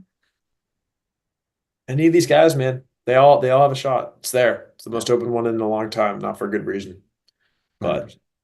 well, rookies get better, and with that, most improved player of the year. Like that segue. Yeah. Do you want to hit it first? Yeah. Ayo. I got Mobley for this. Nice. I think it would be really easy for the league to give it to Wemby or Cade Cunningham or even Chet. Like Chet a little. I think Chet's a little bit more okay for this, but Cade and Wemby and even LaMelo, these are guys who should be this good, and them playing at their deserved performance should not necessarily result in them getting MIP. Like if Wemby averages 26 a game, like I don't know. Like, is that really a drastic improvement on what he was last year? Like, I'm sure statistically it is, but like we all saw it coming. So, not to penalize people who might have more accolades or a higher pick, but I don't know. So yeah, I got Mobley. I think Mobley might be the most impactful jump and one that could really ascend a team in a way that other guys might not be able to outside of Wemby and Cade, for example. So yeah, I'm gonna take Mobley. I don't know. I'm looking forward to this head to head that you and I are going to have here because I fully see Mobley hopefully improving. I'm going to go with one of those obvious guys in Chet from last year to this year. Again, we're in overreaction mode, folks. Um, Chet has improved by 7 points per game, by 2 blocks per game. He's up almost a steal per game. He's up 5 rebounds per game. He's shooting better from the field on 4.5 more shot attempts per game. He's up to 56%. He is shooting worse on threes, but he's taking more of them. And he's shooting better from the free throw line and getting to the throw line 11 times after 7.5 last time. So to wrap it all up, he's got AO. To cover it all, hold on. Chet is averaging 24, 13, 3 assists, 4 blocks on 56% shooting. So to your point, with Mobley's improvement showing helping out with the Cavs, I think that Chet is a real reason why this Thunder team is immediately being able to be considered a championship team. Um, and yeah, so I I think see him that's getting totally. better. I think that's Yeah, totally fair. I actually think Chet is in probably my top three of this actually because I think statistically he's gonna sure. have a pretty drastic jump. I think he'll jump to being a 20 point per game scorer and whatnot pretty easily. Um, yeah, so I think that's a really good shout out. I'm just trying to go against the grain a little bit. No, I Um, like that. I still have just like it's like when Ja won it a few years back, and he like kind of ascended, and I was kind of like, yeah, like you did jump like 6 points per game, 100%. Like you are clearly better than you were the year before, but this was like potential, like pretty clearly on the cards. That said, devil's advocate myself, you could say a 2 point per game jump and a defensive jump from Mobley was totally on the cards too. Like, Mhm. so I don't know. Well, Anyways, I think so. Just on that though, you bring up such an interesting point about the philosophy of this award because the question really is, should it be, and maybe it's not as binary as this, but to what extent is it the player like a Devonte Graham who went from averaging 5 points per game up to 17 points per game and showed a tremendous huge output and became a really, really good role player, at least for a season, after being a back of the bench guy. Because that's a huge improvement. And if you're considering, how good the curve of improvement is in the NBA, that's a bigger improvement than it is Jaws one season to the next. or And or so or even when another example in that sense, the guy that we talked about earlier is Trey Mann last year. mm, just post trade. So over the course of last year, he only averaged 9 points per game, but post trade Yeah. averaged like 11. This year he's averaging 19. So like that's an 8 point per game jump, you know. Yeah. Am I gonna give him the MIP? No. Like I didn't give it to Devontae Graham either. But like, yeah, that is like kind of the push and pull with this award. hmm No, I'm with you. This That's is the almost like tough the thing. salute award. Literally like some guy who's up and coming, and you're like, damn, like you really progressed this year. Salute. Like we Yeah, have yeah, Jordan facts. Poole, Desmond Bain, and John the top three, or like Right. guys like that. Yeah. That's it. I Or mean, like the Julius list of Randle when he won it was like, yo, you're right. home, salute. Like, So, well, here's the list of like the last 11 guys yeah. is Maxi, Markkinen, John Morant, Julius Randle, Brandon Ingram, Siakam, Oladipo, Giannis, CJ, Jimmy Butler, Goran Dragic, and Paul George. See, And then like you get to Ryan Anderson. But like before that, very few of those guys are like 1A guys outside of Giannis and like maybe Ja. Like it was like marketing. It was like yeah, marketing. You're on a bad team. We can't put you on all NBA, but salute. yeah. Jimmy Butler, Paul George, maybe the closest. Oh, Jimmy But yeah, Butler. Yeah, you're right. besides that though, yeah, not and those guys, is it because at that stage in his career, 2014, 15, Jimmy Butler, most improved player, it wasn't like he was the Jimmy Butler that we knew a few years ago Yeah. either. So I think the philosophy of this award is really interesting, and we're going to touch on it like many, many times as we talk about this more. So, All right. um, We got a few awards left. Do you want to zoom through these last like three? yeah, let's do it. We've been talking for a while. All right. Six man. You want to say it on three?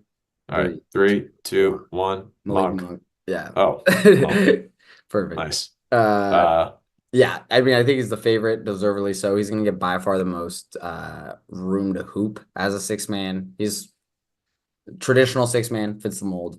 There's other competitors like Miles McBride, Matherin, if he's still off the bench by the end of the year, Naz Reid, Portis, Jordan Hawkins.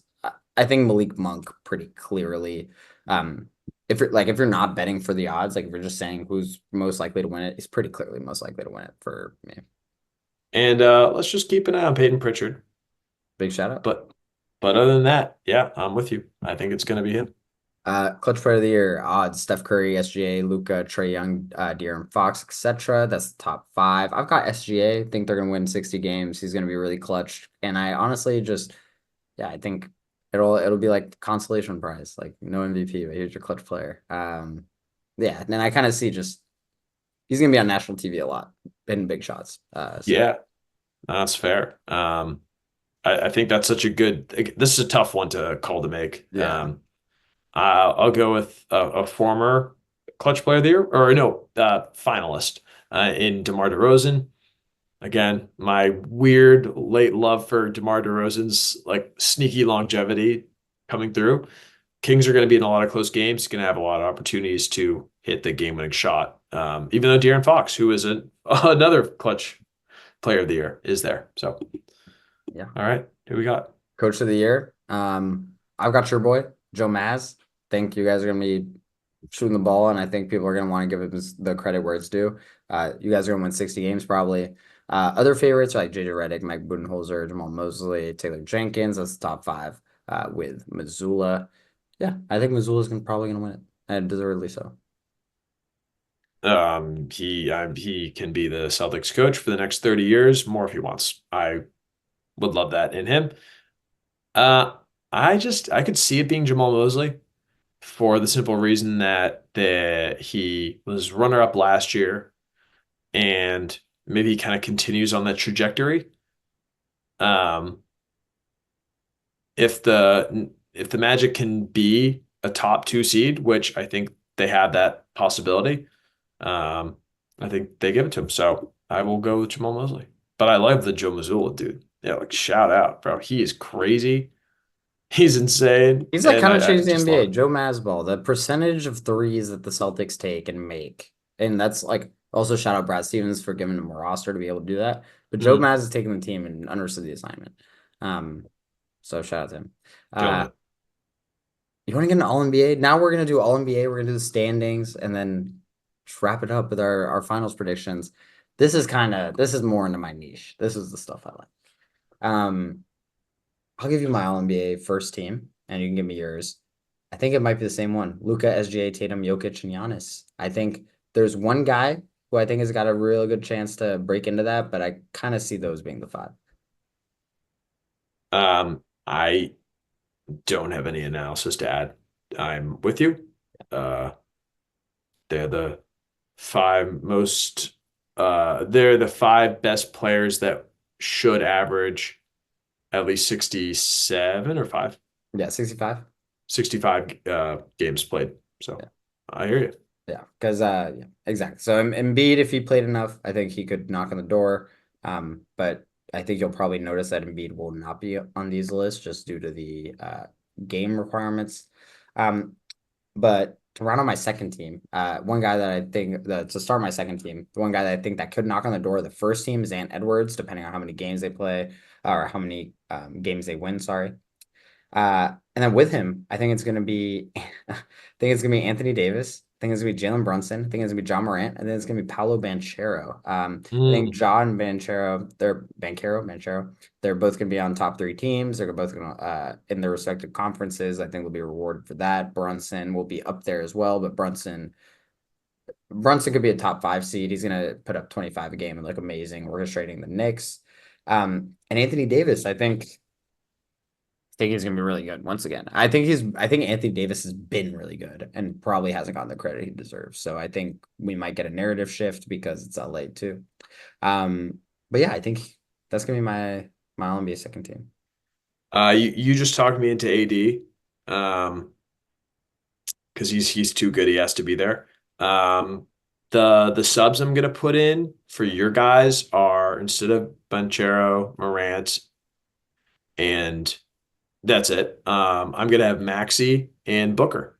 I can see Maxi taking another step, and if he can figure out how to work with this offense, he's been shooting a lot. He hasn't been shooting at a very high clip yet, but got faith in him.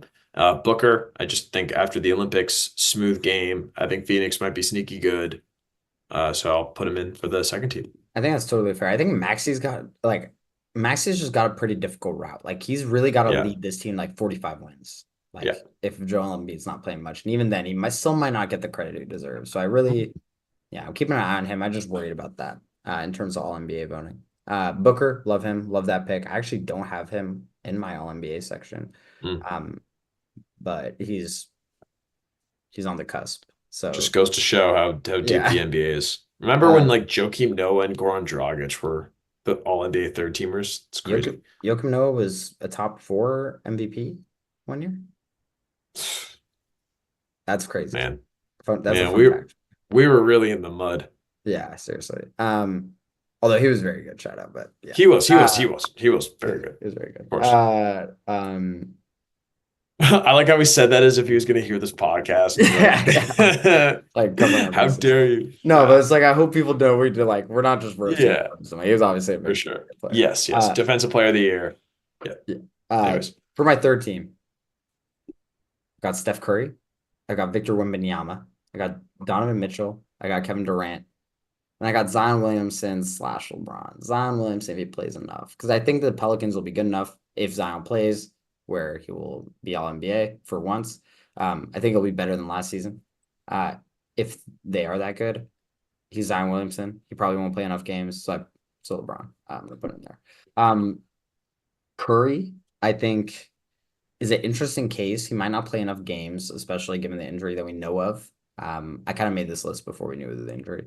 Um, but if they win 46, 47 games, I think people are going to talk themselves into that. And I think potentially more given the lack of help. So, yeah. um, yeah, I mean, I think that's fair. Early on, I'll agree with you with Wemby. I'll give Banchero this selection. Man, I don't. Um, and then I think it's going to be. I think Chet takes enough of a step where he's all NBA. Hmm. Um, and then I think Jalen Brown. Don't look now, but Jalen Brown is averaging 26 or 27 um, on very good shooting. Actually, not very good shooting. But this game he just played, he put up 30 points. on 56% shooting. Um, I think he's just going to be good. I think he's going to be an all defensive player of the year caliber player. And I think he is the lock. And then LeBron or KD. I think one of them gets hurt, doesn't play enough games. Fair enough. Yeah. Yeah, I mean, Bar with the injury, the thing is, I think there's too many. The reason I left Chet and Jalen Brown off, I think there's too many Yeah. 1As to reward right now. But depending on injuries, those guys could easily slide in. I mean, last year, like what Halliburton couldn't qualify, Embiid couldn't qualify, and those were two of the Right. top regular season performers, right? So, Mm, all right, that's fair. let's get into our standings predictions. Yes, Um, sir. how do you want to do this? I can just run through mine. I don't know if we have. I mean, we did our wins and losses already. So I'll just run through mine really quick and just highlight some Sure. stuff, and then you can run through yours and highlight some stuff. I've got OKC, Dallas, Minnesota, Memphis as the top four in the West. Phoenix, Denver, the Lakers, the Warriors, the Pelicans, and the Kings. Just highlighting really quick there. I'm probably flipping already the Lakers and the Kings. Not loving what I see out of the Kings so far, and I am liking what I see out of the Lakers. Took the Lakers under. I took the Kings over. I'd probably switch that 3 games in. A little bit of an overreactor. But generally, have really liked the energy I've seen out of the Lakers. Outside of that, I've got Houston, the Clippers, San Antonio, Utah, and Portland in that order. In the West, in the East, I've got Boston, Orlando, the Knicks, the Cavs, the 76ers, and the Bucks as the top six. Uh, I don't know. Part of me wanted to slide the Bucks a little bit further down, can't do it. Then I've got the Pacers in the play-in spot at 7, followed by Miami, Charlotte, Mm. Atlanta. Then at the 11 to 15 slots in the East, I've got Chicago, Detroit, Toronto, Brooklyn, and Washington. Um, I think it's pretty digestible, or pretty digestible. Probably not if you're listening to it. I just listed off a bunch of teams. But in general, this kind of just goes along with my wins and losses predictions. I kind of made a predictions sheet based off that, so I don't have too much to highlight. Just Orlando second seed, kind of liking that. So Yeah, I think we're on the same page about that one. I'm gonna go ahead and say I don't know if my wins totals are gonna match up with my seedings totals. I should have done that research for myself. That's on me. I feel like the vibe check is close enough to being pretty good. So here we go. Um, just like you, I have OKC as the number one seed, followed by Minnesota, Denver. Even though I hit that panic button. Dallas is the 4 seed again. I think Phoenix is the fifth and LA is the sixth. The Lakers, that is. Golden State and Memphis round out the top eight, followed by Sacramento and Houston. The bottom five is New Orleans. I think they just struggled to figure it out this year with injuries and a sense of identity. The Clippers with no Kawhi timeline, and then San Antonio, Utah, and Portland. In the East, we also share the same top two, three, four. Boston, Orlando, New York, Cleveland, in that order, probably for similar reasons. Milwaukee and Philadelphia, we have flipped, but we maintain with Indiana, Miami the same. Atlanta, Charlotte, we have flipped. I have Toronto, Chicago, Brooklyn's games, and their play style talked me into it with Detroit, although I think they could be higher, and Washington to close them out. So there you have it. small things. I think Pelicans might be too low. I think we might have the Pelicans too low. I couldn't get myself to put them ahead of someone, but we'll get into this in the storyline section, but. I think the Pelicans will probably be a little bit higher than this, and one of Sacramento, Golden State, the Lakers, and even maybe Denver are going to find themselves a little lower than they think. Mm. Um, And I took yeah. the Pelicans under, so I'm already. I just think they might have too much talent. Um, yeah.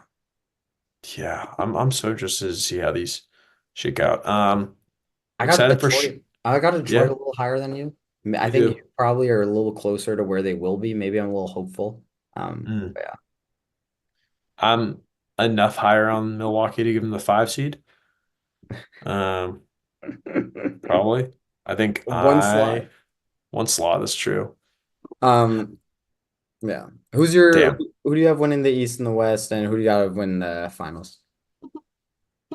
Let's wrap it up, baby. Hey, yo. I think OKC and Minnesota playing the Western Conference Finals with Shea being the finals MVPs looked amazing so far.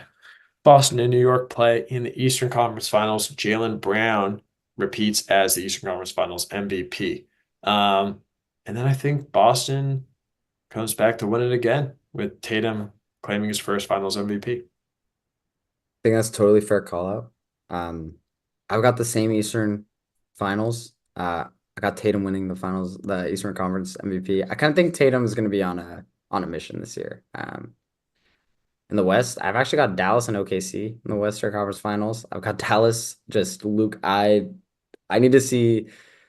I don't know. I need to see an individual player like outplay Luca in a playoff series at this point. Like I think he's really that good. And OKC can totally do it. But I'm being kind of boring. I got a Dallas Boston rematch. I think Wow. OKC is the only real team that I could see crashing that party. And I got Luca, Finals MVP in the West. And I got Boston just slamming whoever comes out of the West. It's a pretty boring podcast though. Yeah, we're like, I don't have a hipster pick. Like, I don't know. I saw Yeah. this other podcast. Someone was like, "Oh, Knicks T Wolves." I was Like, like, okay. that could mathematically happen for sure. But Yes, like, that could be the case. I think Boston is pretty easily the best team still. And I Yeah. kind of need someone to show me. And honestly, I feel like I might be victim of this. I feel like I say this almost every year. I feel like I end up picking a lot of repeat champs, and we don't get a lot of them. But yeah.